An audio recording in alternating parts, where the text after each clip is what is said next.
And now, Brandon Thick Boy Schaub. Good morning, y'all. It is Monday, April 21st. Man, April's flying by. It's your host, Aaron Hernandez.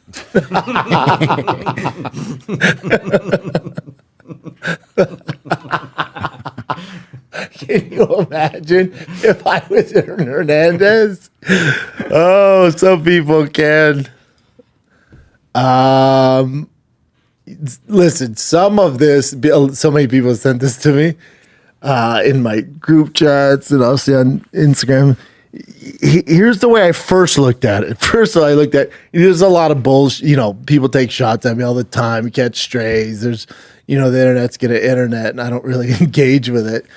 And then when they told me it's BJ, I just figured it was another one of these Real Housewives of MMA things where it's like, okay, doing it for attention or get clicks or any of that bullshit. And it's hilarious. I was like, oh, God, here we go, BJ. And I love BJ. It never hurts my feelings. I don't take any of it personal, ever. People love the drama and MMA, shit like that. So, like, all right, whatever. And I put a laughing emoji. And then Mayhem Miller reached out to me. I was like, dude, this isn't a joke. Like, he legit thinks you're Aaron Hernandez. And I was like, oh, well, you took the wind out of my sails. Like, that's not funny anymore. That's not fun. I was going to repost it. And I had some jokes and have fun with it. And it's just not, it's more sad than anything. I figured he did this because, I was like, with BJ's stuff, I'm never had fun with it. It was always like, this dude needs help. This doesn't end well. It's a shame to see he's a legend. So it just takes all the fun out of it. This isn't something to mess around with. If he legit thinks I'm Aaron Hernandez, it just doesn't. We did in his things. He did. It's probably their best editing job yet. It's pretty good. Our faces are a tad different. I do see the similarities. People made that comparison all the time. Let me take the music off. Yeah, few differences between me and Aaron Hernandez. Just for you people out there who believe this, I was good at football. Aaron's great at football. I'm stronger than Aaron Hernandez. From the rumors, he used to have a bigger dick than me. I heard he has a real swamp slapper on him. Just a real gator tail on him. Straight up, dude. I'm not into dudes. Wow. Might be surprised to you guys. I'm not into dudes. And I don't murder people. So there's a few differences there. But I get it. It was fun, but it's more sad than anything. And I'm sure he's posted other stuff after that. Not about me, but about other stuff. Or no? Is it just he does this one? Who's doing these for him though? Like, I don't think BJ's getting on Microsoft Pro or where the hell you guys use to edit and shit and knock all these out. Like, he obviously has a team helping him out. Yeah, he's posting a lot. Oh, you saying that? No, BJ. Nobody think that's BJ Penn. Yeah, someone or the people close to him should definitely get him to a psychiatrist. Yeah, I know. Something. I know. It's not. It'd be different. It was like a current fighter, not so from CT. Then you're like, all right, let's have some fun with it. But now you're like, ugh. Still a fan. Still love him. Definitely want to get him help if he's open to it. Definitely have some resources that could help him. But you gotta want it, man. I don't know. It's not fun. That edit was very good, though. That edit was kind of legit. How's your weekend, Chen? You were out in Austin, buddy? I was in Austin. I saw the place I were having the studio. Saw the studio? Yeah. It looks dope, dude. It looks cool, huh? Really cool from the outside. I didn't go inside, but it looked dope from the outside. You should have called me. They would have gave you a tour. Yeah, but if you just called me, even on the weekend. You were there what days?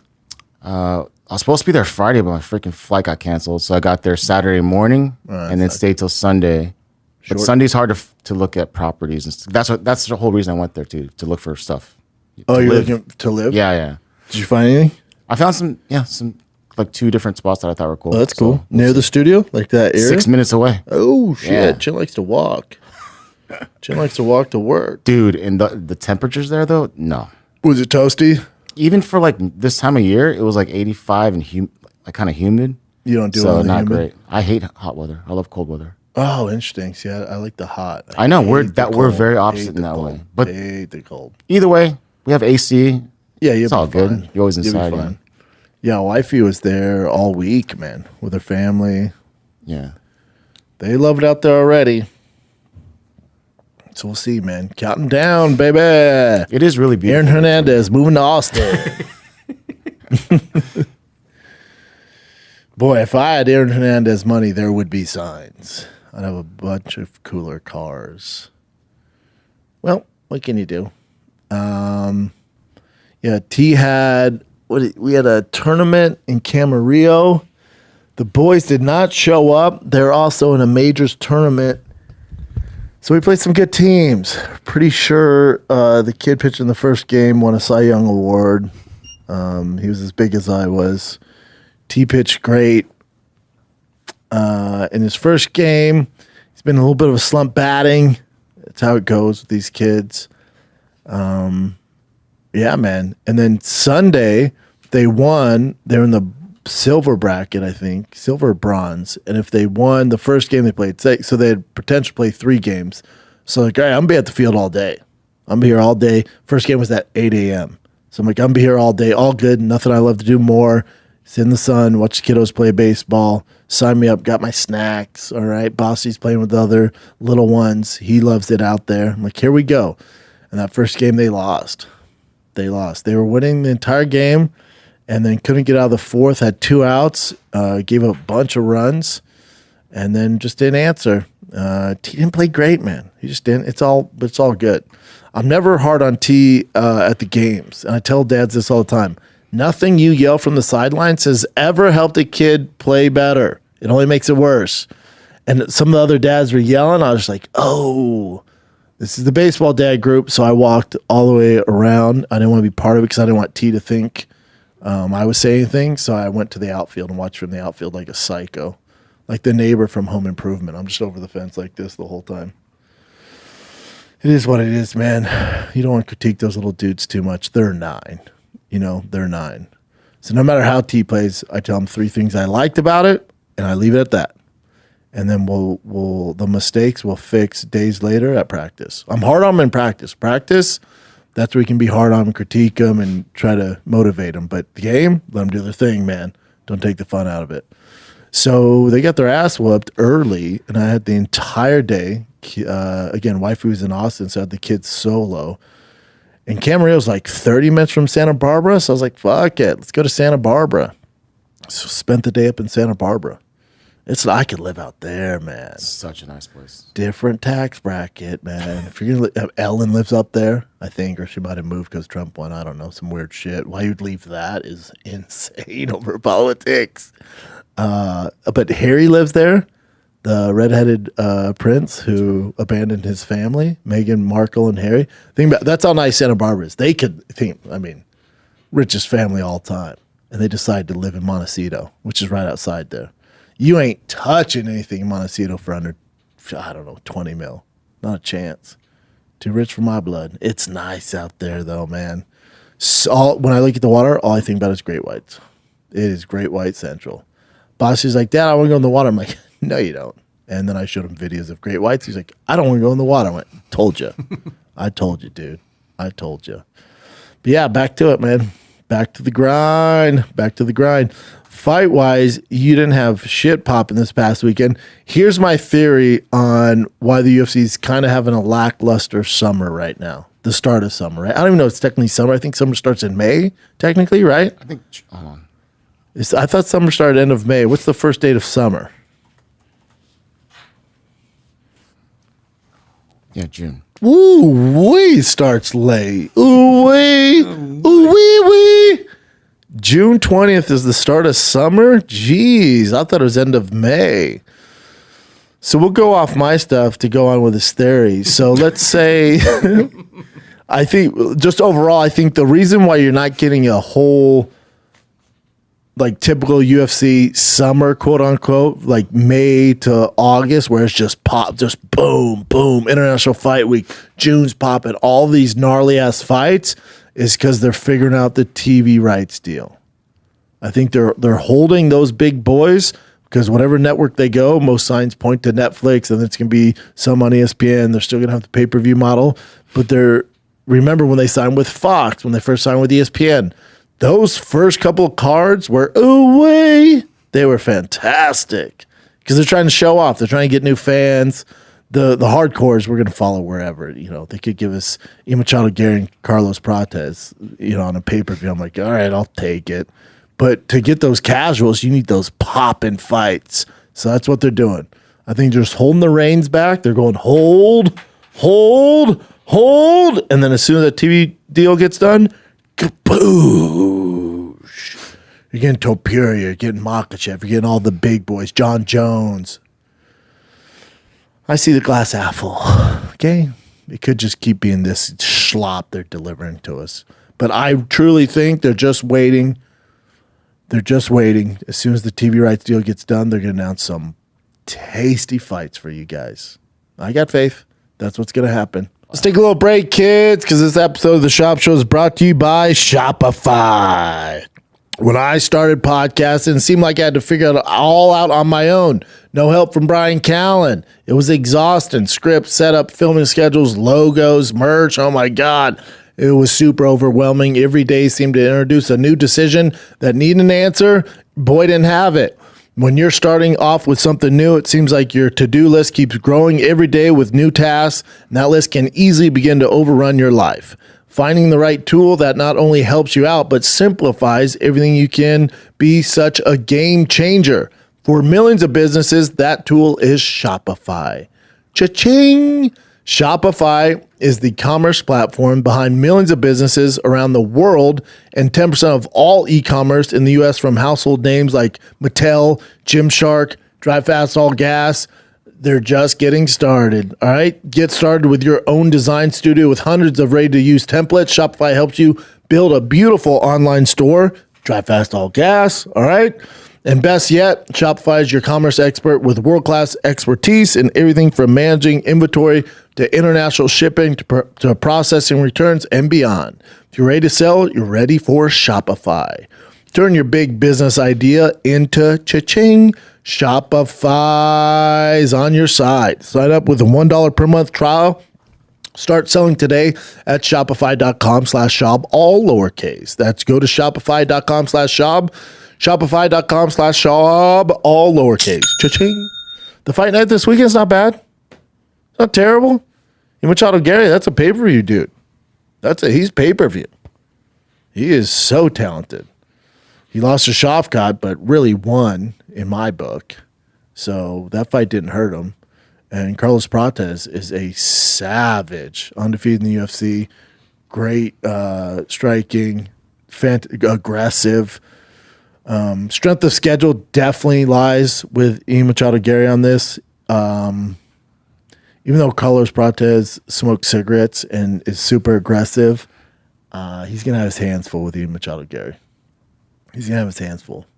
You don't spend 15 minutes in the cage with Michael Venom Page and never get hit and then get lit up by Carlos Prates. You don't spend 25 minutes with Schaub and Schaub doesn't land shit and get starched by Carlos Prates. The one common opponent, Neil Magny, Carlos finished him, like starched him, and that's more of his style, and you can do that. And Neil Magny, it was like a dog playing with its food. That was one of the worst beatdowns you've ever seen. So if you look at it, you didn't watch the fight, you're like, well, it took Neil 15 minutes to beat, it took Ian Garry 15 minutes to beat Neil. Carlos starched him in the first round. Hold your horses. Ian Garry absolutely dismantled Neil Magny. It was tough to watch. What he did is, like, how many times he dropped him, ate up that fucking front leg. It was a fucking beat down. Beat down. So, you guys know how high I am on Ian Machado Gary. He passed this test, and he's right back in the queue there. Right back in the queue. You better hope he does. They gave Anthony Smith a tough one on a send-out fight. They went, sure, we'll give you another fight. We'll make you co-main event on fight night. Here's Ming Yang. Enjoy that.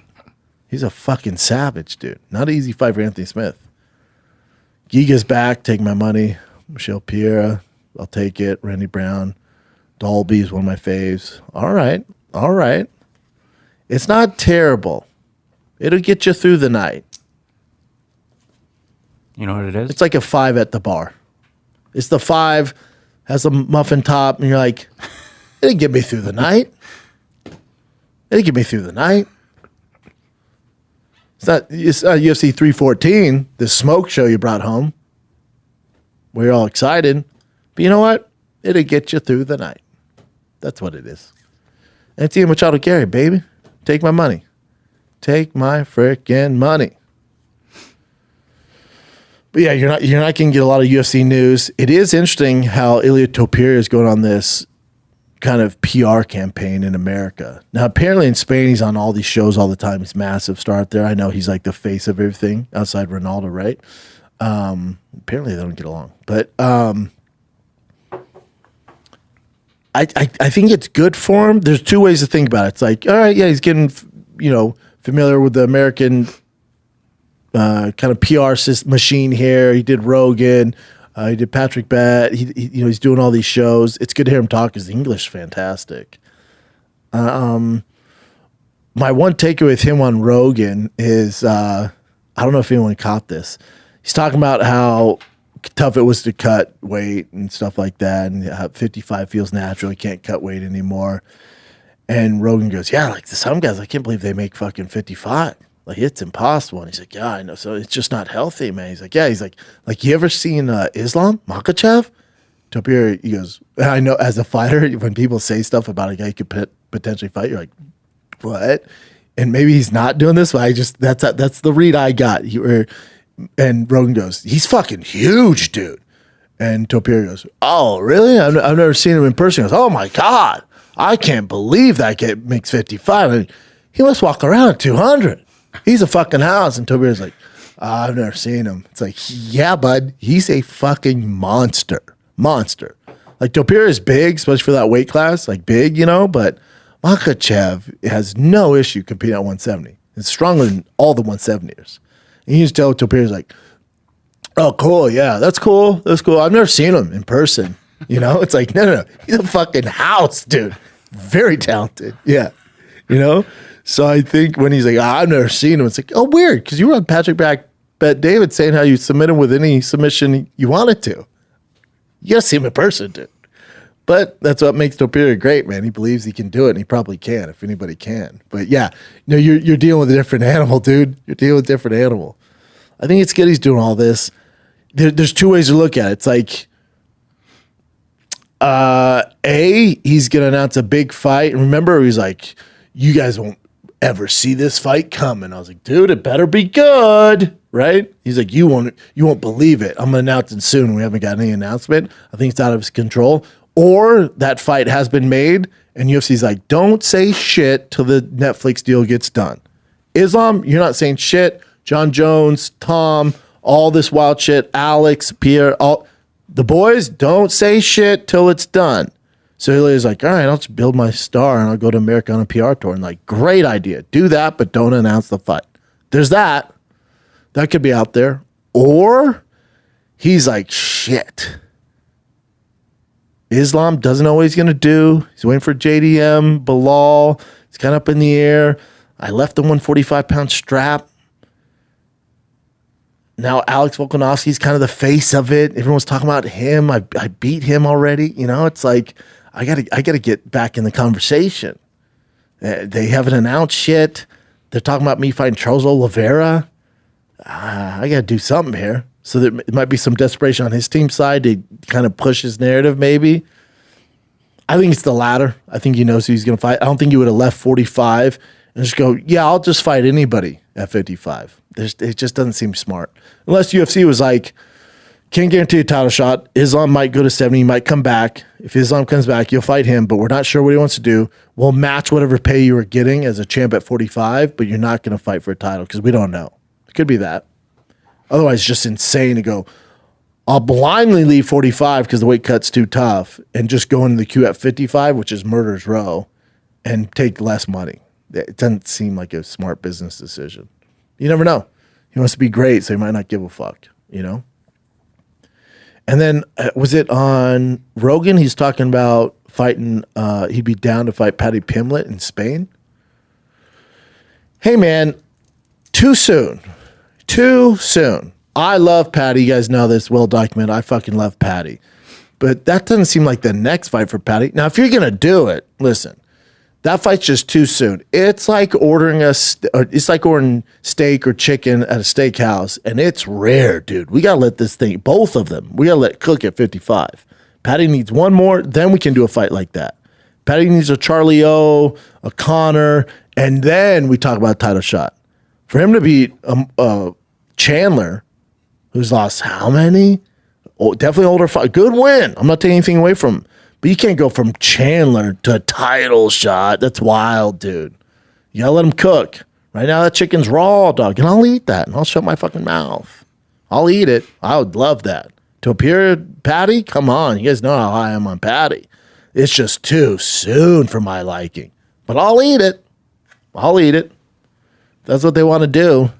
Now, I'll tell you this. If that's what they do, they don't have shit for plans. If that gets announced next, that's the UFC scrambling and Islam's going to 70 or they don't know what he's doing and division's held up. That can't be the first choice. There's no way. There's no way. Because Spain's going to be massive if they can get in there. There's so many issues with them getting to Spain. And I would assume they'd do Topuria versus Makhachev in Spain. I would assume. But Paddy Topuria in Spain would be massive. You know, all those fucking scousers over to Spain. That place would be wild. Wild. That's what I do. What excites me more is a fight. What excites me more than what, though? So the 28, Donnie, please shut your little trap. The 28-year-old revealed during his interview with Mr. Rogan that he's previously been in talks with the UFC and Conor McGregor for a huge super fight. But things never came to fruition. Assume that's a Conor issue. However, the Spaniard explained that he's more excited about a potential clash against the baddie and would like the fight to take place in Madrid. What excites me more is the fight against Paddy. The fight excites me even more. And if they could put that fight in Spain, it would be amazing. Eesh.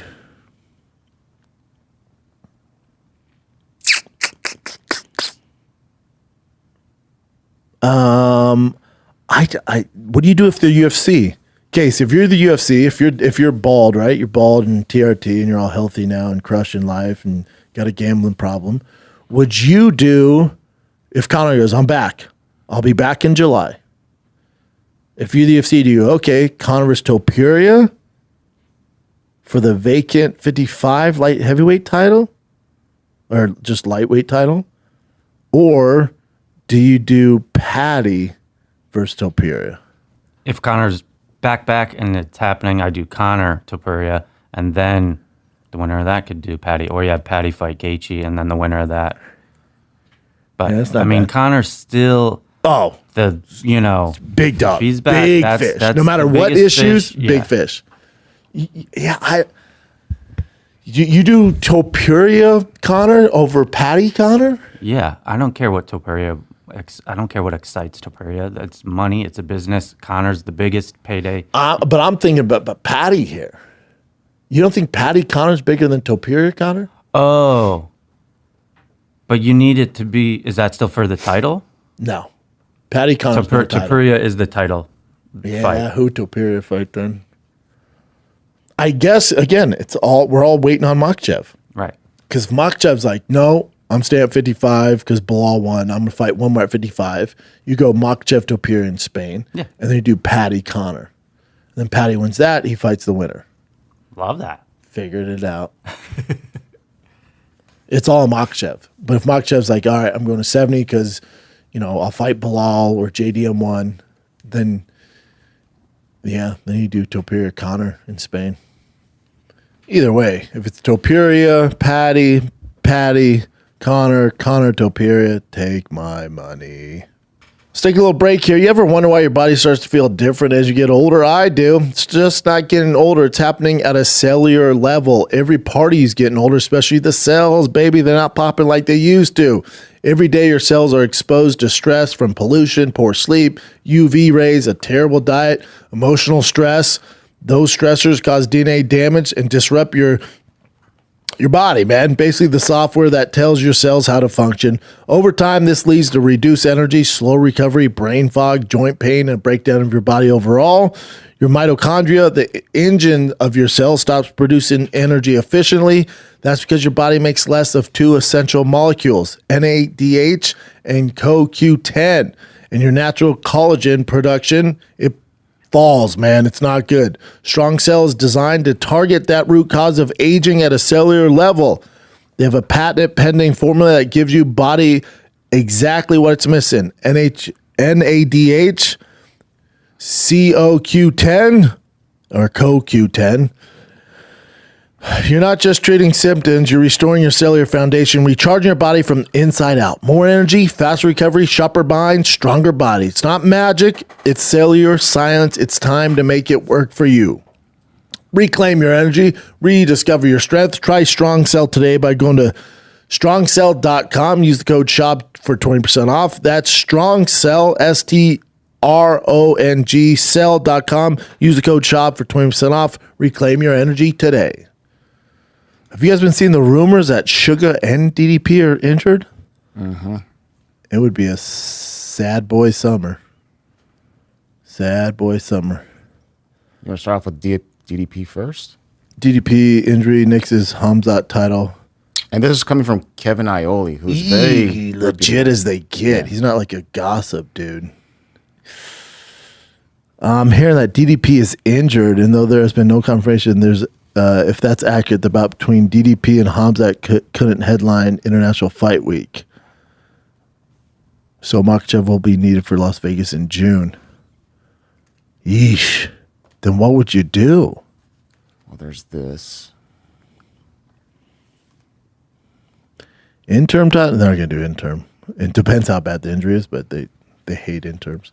But Kyle Bahario, who's like blowing up right now, he said that they've been talking and then it should. He's like, Hamzat said yes. The only thing that makes sense is the interim belt not happening. The fight is going to be bigger than him versus DDP. Not true. Yikes. That's a good fight too. Boy, that would be tough. And this is Hamzat talking smack about DDP. Dude, DDP claps back. It's so fucking funny. What he said to the pirate, you know, pirate has wonky eyes. Dude, you got to look that up. Okay. It's hilarious. But for this one, Hamzat said... Hamzat goes, the guy's biggest bullshit. And then DDP wrote this. Let's take a look at the last plus minus 2.5 years and tell me it's bullshit. Because of all the fights that he pulled out of. Oh, yeah. No, if DDP's injured, it must be pretty serious. Yeah. It's weird people aren't giving... It took me a little while, but it's weird people aren't giving DDP the credit now. He's such a fucking savage. His clapbacks are hilarious. I think he called me a has-been one time because I didn't pick him. I wonder if the post is still... I don't think it'd be on Reddit, Chin. If you go back. First. There it is. That's March 9th. No, he's talking about his eyes. Because I'll summarize for you. So basically, it's hilarious. Shara was like, I just don't see. He goes, I just don't see it. How this guy keeps winning. Here we go. It's so funny. Real Housewives of the UFC's crushing it these days. So he basically said, I just don't see how DDP keeps winning. And then Shara said, I'll be very happy if Drius loses his belt. And then Drius responded, my man, You got one eye on the ceiling and the other looking at the TV. You're not seeing the same DDP as the rest of us. It's fucked up crafter's eye, man. But hey, if you talk shit, that's what happens. It's so funny. DDP would beat the fucking redness off of him. That'd be a terrible fight for him. Yeah, DDP makes me laugh, man. Yeah, hopefully those two guys aren't hurt. The Merab Suga fight, I love Suga. It's cool. Yeah, it is. It's really cool. You love it? Yeah. Just, I guess, love it because you're hoping Suga can pull it off? Yep. And it's just like, even if it's just a good fight, like I love watching Suga. I love the little guys. I love Suga. Yeah, I get it. Yeah, it's cool. So there was a Snapchat that someone did, and it looked like Sugar Sean had been walking on crutches. The picture is like, or the video is like very, very blurry though. But this is it right here. Huh. He's definitely Suge building a new mansion on his property. And he's in crutches. That can't be good. It's not ideal. Not ideal is correct. It could just be, tweak something in training. Just don't want to. Yeah, you don't put more pressure on it. It's not good though, especially if you're a Suga fan against Merab. Like we need Suga Hondo to beat Merab, man. He's a fucking nightmare. And that'll be June 7th. Still not even summer, technically. Schaub calendar is different. Yeah, my calendar's different. I go by the Chinese calendar. What else you got, Jen? All right, let's go back here and see.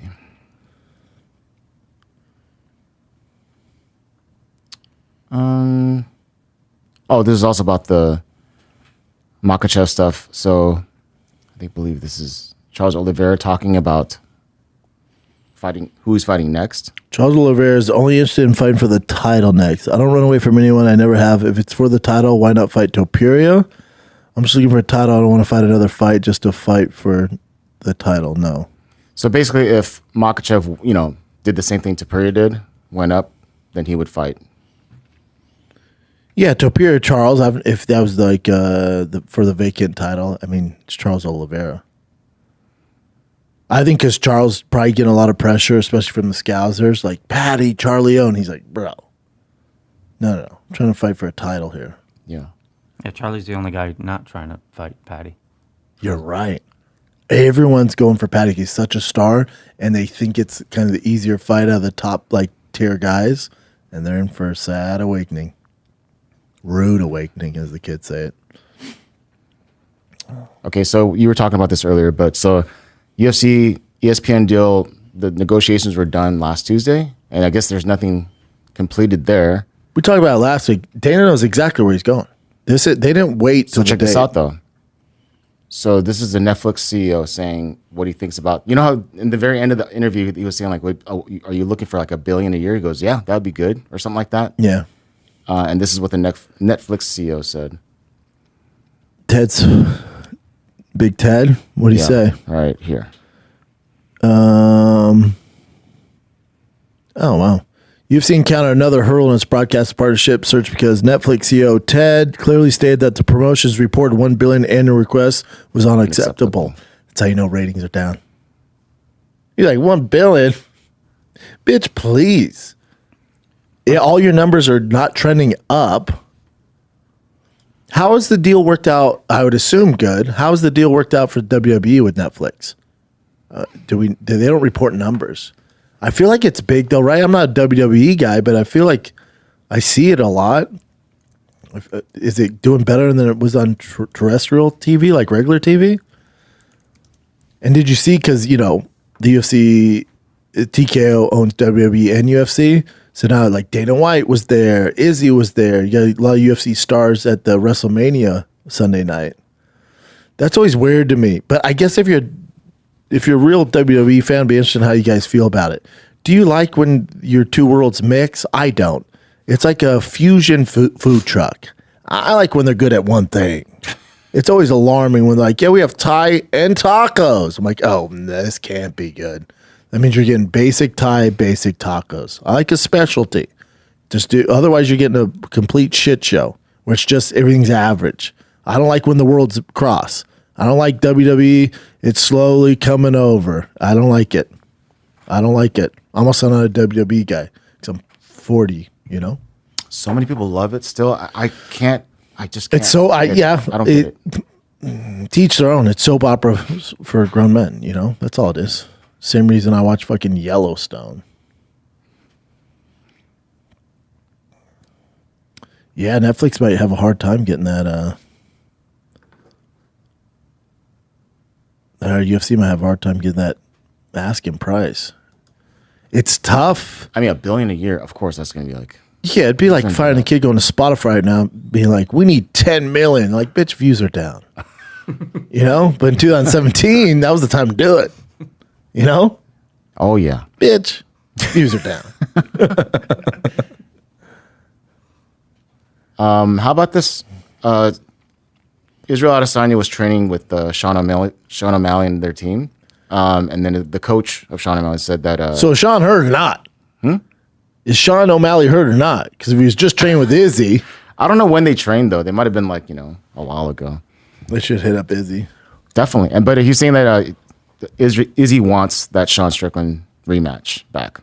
It makes all the sense. Both coming off losses, like that would be a great fight for both of them. Yeah, and I feel like this time, I think Izzy would just like walk through Sean. I just do. That's a fair assessment. What about you, Case? I don't know about walkthrough. Yeah. Strickland's always a tough night in the office, but if it's Izzy that's motivated 100%, tough fight for Sean for sure. But then he said, GSP gave him good advice. This is great advice. He said, don't just take fights. Make sure you're hungry to take a fight, especially when you're at this level and you have enough money. Make sure you're hungry and you want to do it. Couldn't agree more. Because even Sean's coach here said, seems like he's wanting the Strickland fight back. They said, and it's not an excuse, but his knee was super messed up. He was so burnt out. It was just a bad night where he didn't show up. Yeah. At that level, you ain't beating nobody. Top 5 guy and you're having an off night, you don't want to be there, good fucking luck. And I think that was when he was supposed to fight DDP and DDP got injured or something. So his focus was purely on DDP. I think he got finished by DDP back then. Because the DUI the week of, like he was going through a lot of shit. It was a blessing he didn't get DDP. Take a little break. This episode of The Schaub Show is brought to you by Progressive Insurance. You choose to hit play on this podcast today, smart choice. Progressive loves to help people make smart choices. That's why they offer a tool called AutoQuote Explorer that allows you to compare your Progressive car insurance quote with the rates from other companies. So you have save time on research, can enjoy savings when you choose the best rate for you. Give it a try after this episode at Progressive.com. Progressive Casualty Insurance Company affiliates not available in all states or situations. Prices vary based on how you buy. Progressive.com. Alrighty. Just a couple more. These are just more fun ones. So Colby Covington said that Megan Fox actually DM'd him saying that he was her favorite bad boy fighter. Boy, you better come back with a good response. What? And then this is when he was talking to that big famous streamer Neon guy. Hold on. I always thought it was Megan Fox. Okay, that was the girl. And then after one of my fights, she messaged me, dude. And she was just like, "Oh, Colby, you're my favorite UFC bad guy." And I went from fucking idolizing her, thinking she's beautiful. She's in my DM. Can I read that out loud or no? Yeah, you can read it out loud. No problem. Rooting for you tonight. You're my favorite UFC bad guy since Chael. Since Chael Sonnen. It's probably hard to keep up that character all the time when you're naturally a more sensitive, sweet person. It's worth it. You're so funny and talented. You deserve to be a superstar. Yo, oh my God. That might be fake. Super fake. Yeah, that never happened. I don't think Megan Fox is that in tune with Colby's act, I thought that was funny though, but okay. And I don't think that kid knows UFC too well, He's all in Kale. All right, well. Chael or something like that. So this came out of nowhere. See, Jake Paul versus Julio Cesar Chavez. And this is going to be June 28th at Honda Center over here.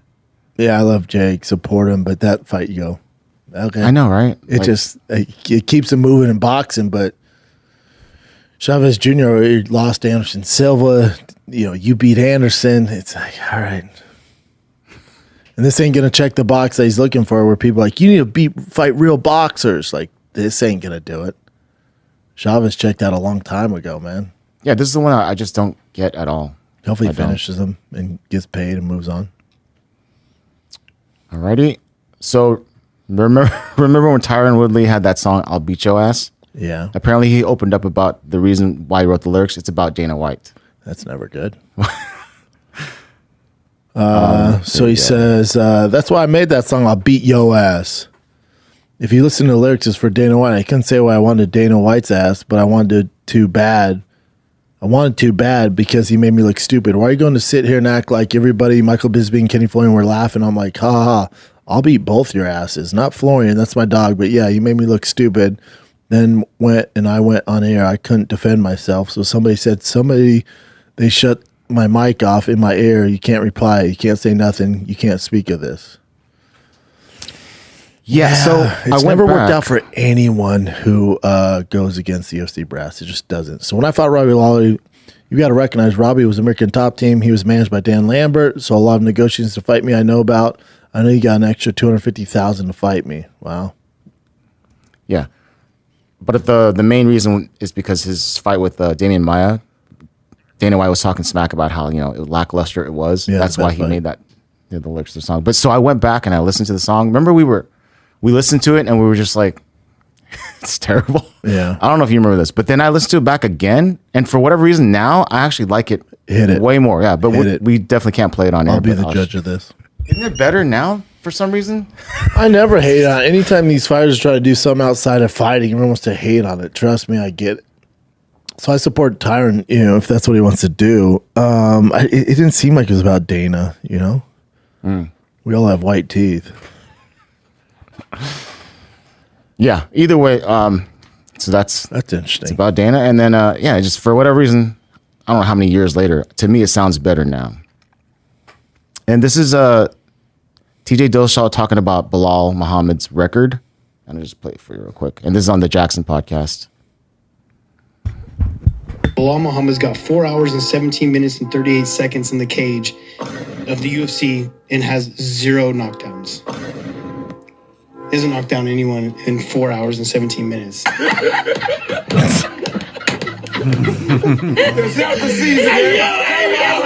Is that Bilal Muhammad? Yeah, but he's winning. Yeah, then I looked into it but he's beating all these guys. Your favorite guy with more knockdowns, he's beating them. And this is what I found when I just researched it real quick on Google. So it says, no, the statement that Bilal Muhammad hasn't knocked anybody down is incorrect. He has a record of 24-3 in the UFC. That's not true. He doesn't have 27 fights in the UFC. So, yeah. And within that record, he has secured 5 victories by TKO knocking. So you're an expert with a computer. No, I'm not. So they're probably, you're definitely not, because this is AI. They're taking into consideration his non-UFC fights. No, not just that. Like, even if the TKOs, they're not knockdowns. It's basically, he takes him to the ground and he's like, TKO. Yeah. So apparently he doesn't have actual real knockdowns. No. But that's not a big deal. That's what I brought this whole thing up for. So TJ's right, though. Like actual knockdowns. Yeah, but that's what we're saying. Yeah, but that's not even a big, like... That's a big deal. Yeah, it's just... Even though he's finishing opponents. Yeah, it means he's not exciting. Yeah, well, the exciting thing is a different thing, but yeah. But to TJ's point, he's like, oh, the guy's been there for 4 hours, doesn't have basically any knockouts, no knockdowns from striking. Like, he'll take guys down and pound them out, but he's not an exciting fighter. That's fine. I'm not here to argue that Bilal's the most exciting guy. He's not Patty. He's not fucking Conor McGregor. He's not those guys. He's not Alex Pierre. I'm not. There's no argument for that. But all those guys that you love, Leon Edwards, Gilbert Burns, Sean Brady, Luque, Wonderboy Thompson, Damian Maia, Diego Lima, he beats all of them.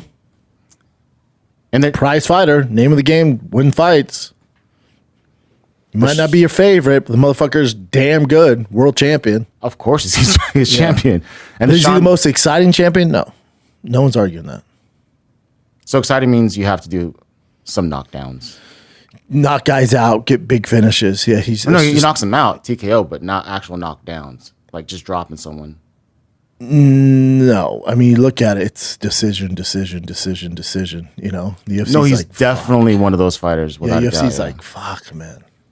and But you Sean, can't. But if you don't like it, beat him.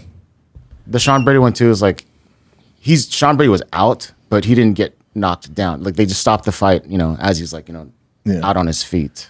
Yeah, no. Bilal's never gonna, you know, get all the endorsements for knocking guys out or win knockout of the year. Might surprise you though. You never know. See what happens, JDM. But yeah, if you don't like it, beat him. It's tough to do. Let's take a little break here, and we'll jump right back into the pod. You're gonna drink. You're gonna have too many. You're gonna wake up hungover. You don't need that, man. Get Sure Shot, world's first alcohol detoxifier that reduces blood alcohol content as little as 30 minutes. After you drink, you can wake up, or even within 30 minutes. You got a sharper mind and body, liver support, well-being boost, gut support, hydration. Go to SureShot.com. Use promo code Brendan for 10% off. Go to your local Bevmo. Pick up a 4-pack for you and the homies. On the TikTok shop, it's all over. Amazon, it's SureShot.com. Promo code Brendan. You're welcome. All right, we were talking about the WWE earlier. Dana White narrated something, and then he was on camera, and apparently the crowd booed him like crazy. Really? Yes. Is that real? Are they actually booing him, or is it fake? I'll play this clip for you. You tell me. Gentlemen, CEO of the UFC, a part of the TKO company, Dana White is here, taking in Wrestlemania, ladies and gentlemen. It's kind of hard to tell, yeah? There was some boos, but also it's Yankees Dodgers, like WWE, UFC, like one's real, one's not. So of course they're like, "Get the UFC, boo! Give us Hulk Hogan," you know, like they're looking for fucking Ric the Flair. For Dana, it's not like they're gonna be fucking pumped to see him, you know. Yeah. So speaking of real or not, let me know if you think this is real. So apparently Rampage Jackson. No, Watch it, dude. Have you seen this? Or no? no, I haven't seen Okay. it. I have no idea, but no. That's the first thing I thought too. Hold on.